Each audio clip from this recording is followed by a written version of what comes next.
Good morning, James. Good morning, Stacy. It's a wonderful morning to be alive and well. I don't know if I was on mute or you were on mute, but this is the National Newspaper Publicists Association's Let It Be Known Monday, October 17th, 2022. And I hope I just didn't repeat myself. But James, welcome this morning. Of course, always good to have you. James, we're going to start right out of the gate with the debate in Georgia over the weekend, Friday night to be exact. Herschel Walker, uh, Raphael Warnock. You know, the Republicans have worked hard with Herschel, obviously, but what they can't do, James, what they are not able to do is remove the idiocy, if you will, of some of the things that have happened. The whole gun badge incident. James, did you watch the debate at all? Did you see the badge incident? Well, Stacy Brown, I watched snippets of the debate and pushed aside the fact that that was a historic debate because you had an African American man representing the Democrat and an African American man representing the Republican Party for the first time in this country's history. And particularly in the South, that's a historic moment. But I really felt sorry for Herschel Walker. He doesn't know what he's talking about. I mean, come on. And then he flashed that fake cop badge. I could have just jumped through this roof, and all of my hair that's remaining could have just left my skull, because basically that is not a real badge. We know that's not a real badge. And why would he even say? He says that if when he gets in, he can assist the police, because he has that badge. That's not true. You could assist the police It's a anytime. courtesy badge, is what it is. It's a courtesy badge where you can use it basically if you got enough pull, if you got enough support in the police department, get out of trouble badge. Speeding, you show the badge, they might let you off. Herschel Walker said, "Do not bear false witness," to which and Raphael Warnock, Senator Warnock, was trying not to go down, if you will, the gutter. But when he Yes. said that, he left Warnock with no choice. He said, "My children know I am with them and for them." We know what Yes. that's about, right? Christian Walker Yes. has been all over the news. Yes. One of Herschel Walker's children, basically renounced his run, and that's unheard of in politics. And that just shows you how unwieldy this particular race is, particularly on the Republican side. Look, Stacey, you and I know it's like that lady outside of an Atlanta mall said. The white lady said, this isn't about Herschel Walker; it's about the seat and getting back the Senate. And they want to get back to see, but if they're not going to do it with Herschel Walker, with people like that. Well, and joining us now, I see at the bottom of my screen is the president and CEO of the National Newspaper Publicists Association, Dr. Benjamin F. Chavis Jr. Dr. Chavis, I know you're traveling, you're in Raleigh, you're going to meet that bus there, the votercade. We're going to talk about that momentarily. We want to just finish up this discussion on the debate in Georgia between Herschel Walker and Senator Warnock. Herschel made some other comments about the abortion ban. Now he's kind of flip-flopping a little bit. He's saying that now he would support a 6-week abortion ban for women whose pregnancies are considered futile, or for medical emergencies or cases of rape and incest, which is a 360 or 180, if you will, from his previous stance. And of course, he also changed his tune on the validity of the 2020 election. He had said back in December 2020, I should say, that he says, "I can't guarantee you that Joe Biden didn't even get 50 million people voting for him, but yet people think that he won this election." Now, on Friday night, he said Biden won the election. Dr. Chavis, you've been down in Georgia. You've been all throughout the South. Give us and I'm talking recent. Dr. Chavis, of course, has always been in the South, but I'm talking recent. What's the pulse there when it comes to this particular race? Well, I think Senator Warnock hopefully will get reelected. Um, Herschel Walker is pathetic. Um, Talk about being blunt. a very Yeah. he reminds me of you see when someone like Clarence Thomas got on the Supreme Court, you saw how Black America was let down. If a person like Herschel Walker gets to the United States Senate, Black America is going to be let down again. And not that Herschel Walker nor Clarence Thomas ever pretended that they were going to represent Black America, but the fact that they are Black men, uh, that be very honest, it injures the cause, it injures the image, it injures the notion and the perception that God gave everybody a little intelligence. And I think that Herschel Walker should become a sportscaster or do something when he knows sports, stay in his lane. He's totally out of his lane. And the fact that all these senior Republicans from all the United States are rushing to Georgia to try to get him elected, it tells you something about the Republican Party. It tells you something not just about Herschel Walker, but it tells you about those that support him. What is their motive? What are they trying to achieve? Utilizing a puppet like Herschel Walker. He is a pathetic puppet. Yeah, well, we saw him on display Friday night. A little bit better overall, and it's a shame to say, right? It's than he had been, but that's of course a race that not only bears watching, but it bears such great importance on the when it comes to the balance of the Senate. It's And very, very, as very we yeah, race. as we've had others on, in fact, Ron Daniels, Dr. Ron Daniels, as he said, you know, the Republicans don't care about the candidate. They don't care about whether or not the candidate is qualified. It's all about control of the Senate, control of the House, and eventually control of the White House. It's not about running the best candidate anymore. Well, that's true, but it's also about the preservation and the protection of white supremacy. Mhm. And Yeah. you have to remember, even during the darkest days of slavery, uh, they made some people of African descent participate in the situation. And so this is a classic, uh, but it's control for what cause?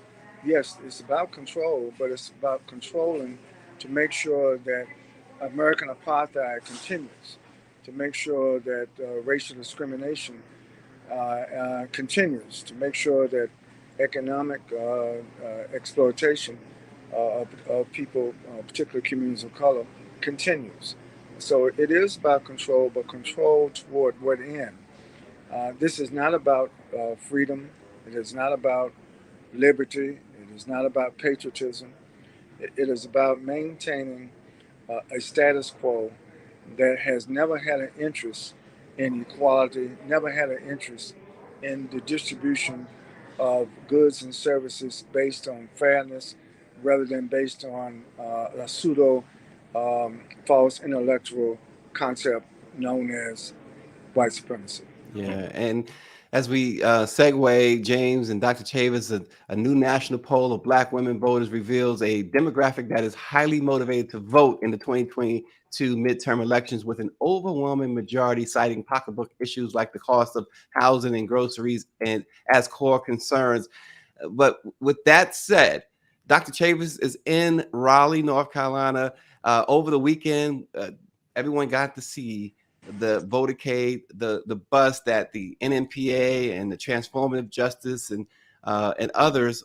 It's a beautiful bus, Doc. Now you're meeting the bus there in North Carolina. Tell us Yeah. how did the weekend go with the bus, and what can we expect Well, going the forward? bus came through Washington, and it was at People's Congregational Church there on 13th Street. Then we was in Virginia all day yesterday. It'll be in Raleigh this morning. That's why I'm at the Raleigh airport. Going to go meet the bus now. And then later on today, they're going to Wilmington, North Carolina. which interestingly has been a favorite spot of Donald Trump lately. Most of his North Carolina rallies have been in Wilmington. Why? Because that is also one of the headquarters of voter suppression. That's one of the headquarters of trying to deny African Americans and other communities of colors in North Carolina the right to vote and the privilege to vote. So I'm going down to Wilmington on the bus from Raleigh, and then I'll be back in Washington tomorrow. And Doc, tell us about the response so far. I know you just got there, but I'm Great. sure you've been in contact with Barbara Online and the Yeah. others on the bus. What's been the responses, particularly when it comes to young been a folks? tremendous response throughout the tour, and we're so pleased. And see the polls. This is another thing, James and Stacey. The national polls, they don't poll African Americans. So these polls are all wrong. They're predicting low voter turnout. There's going to be a high voter turnout in the Black community, and I think that the high turnout of Black voters, Stacey, is going to make a critical difference in a lot of these races in Pennsylvania, in Ohio, in Michigan, in Wisconsin, in Minnesota, now also in the Carolinas, certainly in Georgia, and also in Florida. The Black vote will be critical. And as you see on the screen, there is the Transformative Justice Coalition, the National Newspaper Publishers Association, the Black Voters Matter bus. It's massive, to say the least. 10 million more Black voters. 10 They million are, Black and voters. there, Dr. Chavis has stated it. That's the hashtag 10 million more Black voters. James, when you see something like that, and thanks, Dr. Chavis. I know you got to run, but we're going to give you a task, Dr. Chavis, as you leave. Okay. We know that you are very plugged in with all of the hip hop folks. You gotta, the next time Kanye West sits down for an interview, it got to be with the Black press. Make sure that happens, Dr. Chavis, because we cannot have what's been going on unchallenged. I'm in touch with Kanye actually over this past weekend for obvious reasons. And I'm going to extend how can I say, a life raft to him. I'm going to extend a helping hand to him to see if I can get him out of the quicksand. Well, Doc, sometimes, Doc, sometimes in the family, sometimes it's about chastising, and other times you got to take the belt off.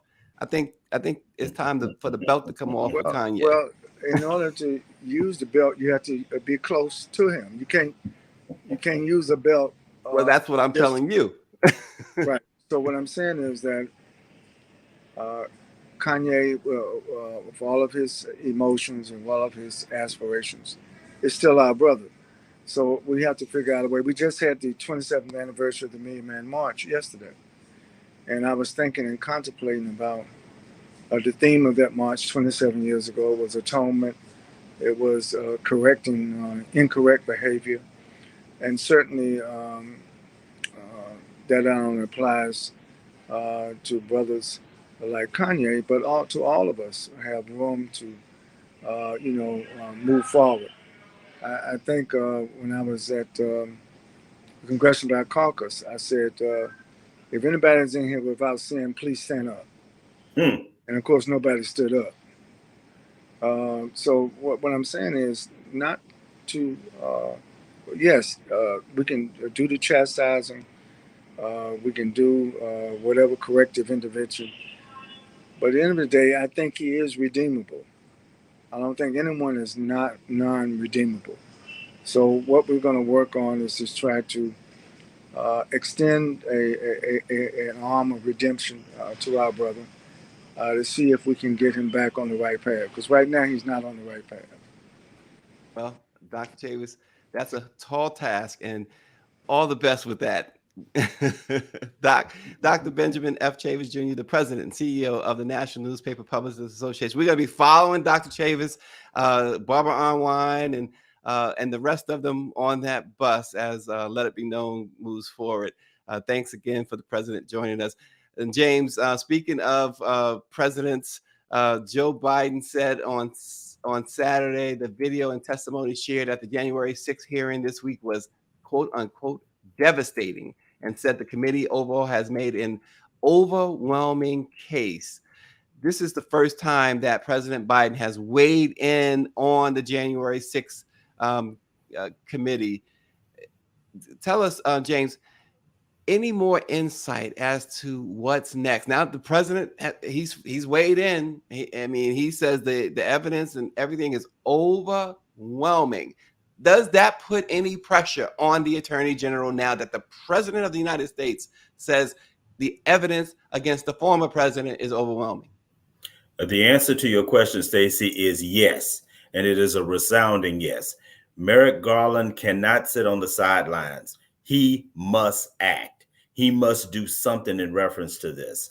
Now, you make a good point here about that committee. That committee goes out of business at the end of the year. So it's important for the Attorney General to devise a strategy in how to continue this work and looking into the former president's misdeeds. But stop right there for a moment. You said it's important for him to devise a strategy on continuing this work. What's next? Shouldn't it be, sir, you're indicted? Yes. President Biden said, yes. And here's his full quote. He says, I think the testimony, the video are absolutely devastating. And I've been going out of my way not to comment, see what happens. But it's just, I think it's been devastating. The evidence, the president says, is overwhelming. Now, did it take the president saying that for everybody else to say, yeah, he's all right? No, we all knew, right? They've been, this case, methodically, Benny Thompson, congratulations. What a job Congressman Benny Thompson has done. He's laid it out. After the first hearing, almost, you could have said, here's enough. Well, Stacey, to your point, presidents generally don't weigh in on their successors' misdeeds as well as victories. But the fact, and give President Biden credit for staying out of this, because if he had commented about it throughout the investigation of the committee, some folks were saying that he's trying to sway the committee and make it political. So give him credit for staying out. But he did weigh in on the right time, and he did say the right thing. He is putting pressure on Merrick Garland and also to look into this when the committee goes out of business. But he's putting pressure, a little bit of pressure, on the American people to make sure that everything comes out like it is, and it's going to be ugly for Donald Trump.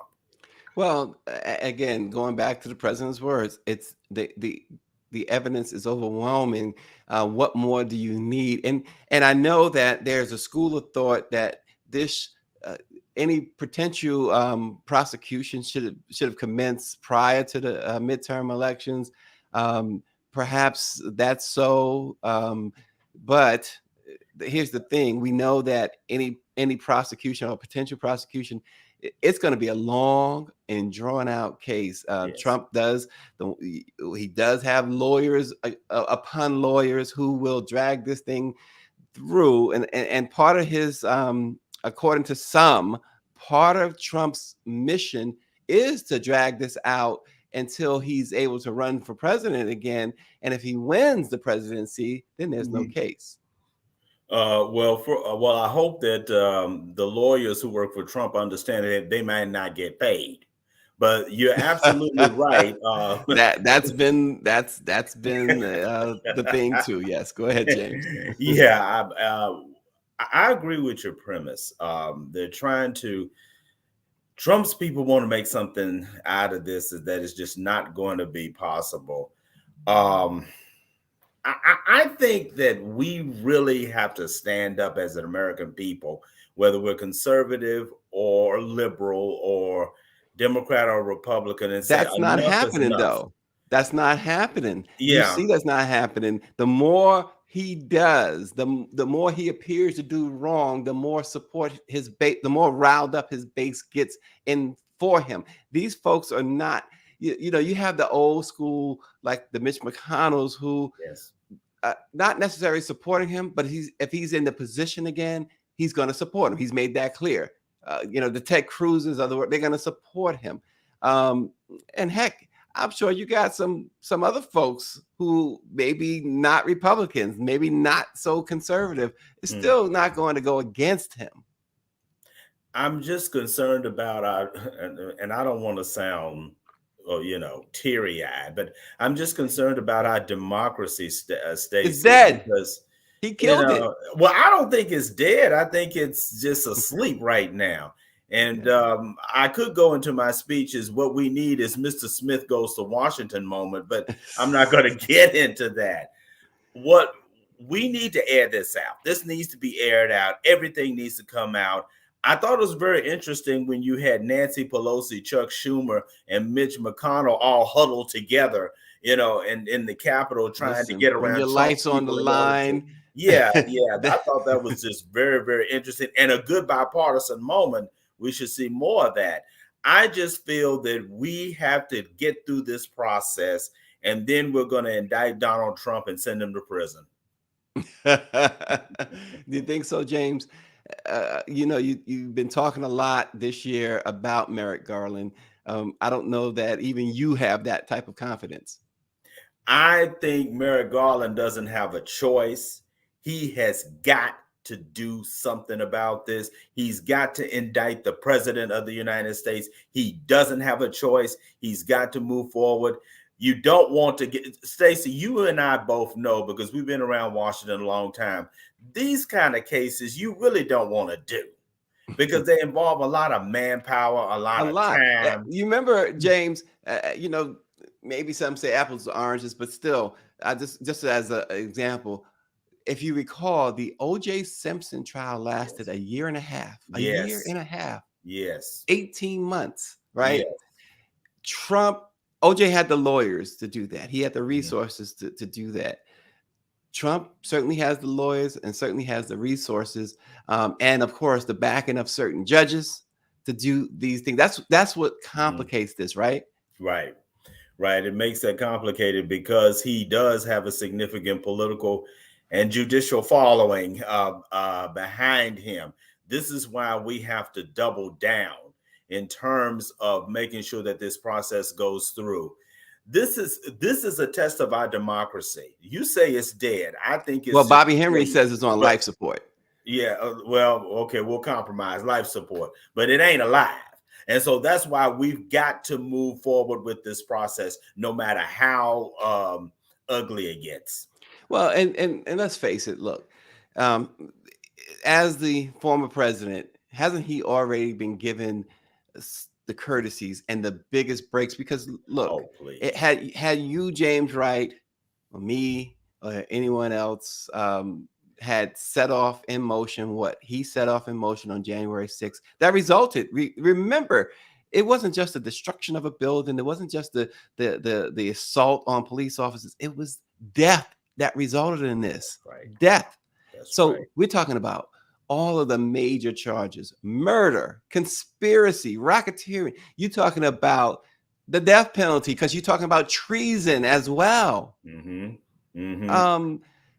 what if Obama tried something like that? He'd be in jail right now. Well, and that's the point. You're talking about the most serious crimes one can be charged with, that we saw live on January the 6th, and we saw the aftermath. The only thing bigger than January 6th in this country, of course, and one could argue that, unfortunately, one could probably argue that January 6th was bigger than 9/11 because it was a domestic attack. It was led by, of all people, the former president, or the then president. He wasn't the former president at the time. The president of the United States of America.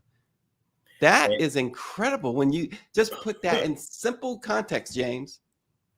And when you put that in simple context, and in years when we would look at this incident, we're going to our children and grandchildren, Stacey, are going to be wondering, what were they thinking?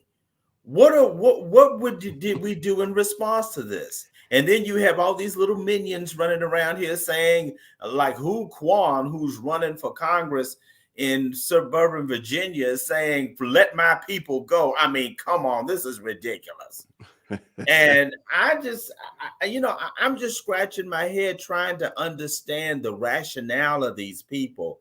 And because for so many years we peacefully passed the transfer of power from one administration to the another, from the Buchanan administration to the Lincoln administration, who were totally different, but they passed the power. So now, looking at where is this going to go? He's not going to get a pardon. No, Biden will not pardon him because that's just not going to happen. So where is this going to go? Yeah, He Biden needs won't more pardon him. prison. DeSantis will pardon him if DeSantis is, No, is Lord. president, and maybe that's also a part of the strategy to make sure that this is dragged out through in the Good next point. election. Good point. If you get a Republican in office, he certainly stands a excellent chance of a pardon. James, Good point. we're gonna talk more about that as we go on. But look, and we let Dr. Chavis go, but the Taste of Soul, Dr. Chavis was there in Los Angeles. The biggest free street festival returned to Los Angeles as a live event this past weekend after 2 years of being virtual. Danny Bakewell Sr., the Los Angeles Sentinel and Bakewell Media Company owner, started Taste of Soul to give the Black community a day of celebration and fun that they could call their own. Mm-hmm. This year's event closed a 2-mile stretch of Crenshaw Boulevard to cars and opened up only to pedestrians. It was huge. Following the Sentinel all weekend, you got to see Mike Tyson showed up. And that's the thing with the Taste of Soul. You got so much going on there. Anybody and everybody shows. Stevie Wonder normally shows up just unannounced. These folks show up unannounced. It was such an interesting scene to see everybody just take a second look. Is that really? Yes, it is. It's Mike Tyson, and him being swarmed. But the Taste of Soul, of course, is so much more than just a celebrity thing. It's a community thing that Danny Bakewell Sr. put together, and it does draw the likes of a Stevie Wonder, Mike Tyson, the Cedric the Entertainer. This year, in Living Color, actress and comedian Kim Coles was among the featured performers at Taste of Soul, and it's all free. And you got vendors that they're out there with everything from art to clothing, and certainly from what has been described as some of the best food that you can get. Congratulations to Danny Bakewell Sr. and the entire staff of the Los Angeles Sentinel and Bakewell Media. James, there's no party like a Bakewell party. Oh man, that was just super. That is just genius. That is nothing but pure genius. That is just pure genius. It is. I know it takes a lot to do this. It's the 17th annual Taste of Soul. I know it takes a lot to do that. It is certainly still my hope that other publishers, certainly in our major markets, like Washington, the Amsterdam News in New York, I mean, even Baltimore, the Baltimore Times, the Afro, that others will take a cue from what Danny Bakewell Sr. does out there in Los Angeles. It really galvanizes the community. It keeps the Sentinel on the map as one of the most visible news organizations in the country. It goes a long way, James. I just hope, and Bobby Henry is watching. Bobby did such a great job with our midwinter conference a couple of years ago in Fort Lauderdale. So I know if anybody can pull it off, it's Bobby Henry.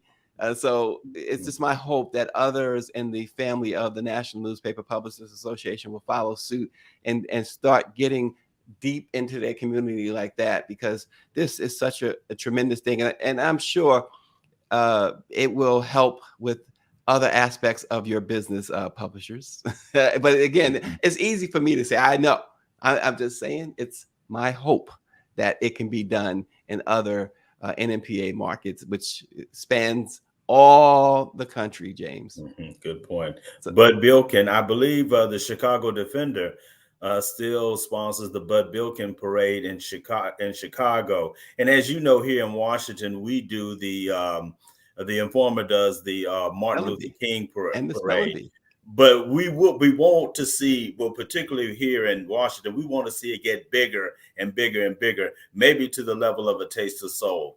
Because Taste of Soul, it takes over Los Angeles. It's in that it's in the Crenshaw area, right? It's in the Black area, right? But everybody, if they're not there, they're talking about Taste the Soul, and they're talking about it around the globe. Yes. They Yes. get comments and visitors from abroad to the Taste the Soul. So, again, you can't say enough. Congratulations, Taste the Soul. Congratulations, NMPA. And James, thank you so much for joining me this morning as we discuss the headlines on Let It Be Known. Everybody, have a great day, and we will see you tomorrow.